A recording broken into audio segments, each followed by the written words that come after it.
عليه ونعوذ بالله من شرور أنفسنا ومن سيئات أعمالنا من يهده الله فلا مضل له ومن يضلله فلا هادي له ونشهد أن لا إله إلا الله وحده لا شريك له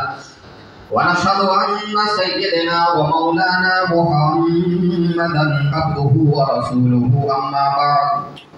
فقد قال الله تبارك وتعالى في القرآن المجيد والفرقان الحميد أعوذ بالله من الشيطان الرجيم بسم الله الرحمن الرحيم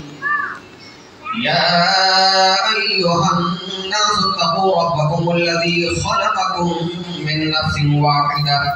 وخلق منها زوجها وبث منهما رجالا كثيرا ونساء واتقوا الله الذي تساءلون به والأرحام إن الله كان عليكم رقيبا يا أيها الذين آمنوا اتقوا الله حق تقاته ولا تموتن إلا وأنتم مسلمون يا أيها الذين آمنوا اتقوا الله وقولوا قولا سديدا يصلح لكم أعمالكم ويغفر لكم ذنوبكم ومن يطع الله ورسوله فقد فاز فوزا عظيما قال النبي صلى الله تعالى عليه وآله وسلم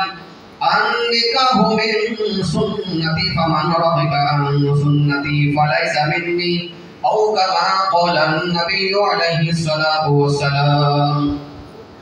إن الله وملائكته يصلون على النبي يا أيها الذين آمنوا صلوا عليه وسلموا تسليما اللهم صل وسلم وبارك على رسولك المبعوث رحمة للعالمين وعلى آله وأصحابه أجمعين سبحان ربك رب العزة عما يصفون وسلام على المرسلين والحمد لله رب العالمين.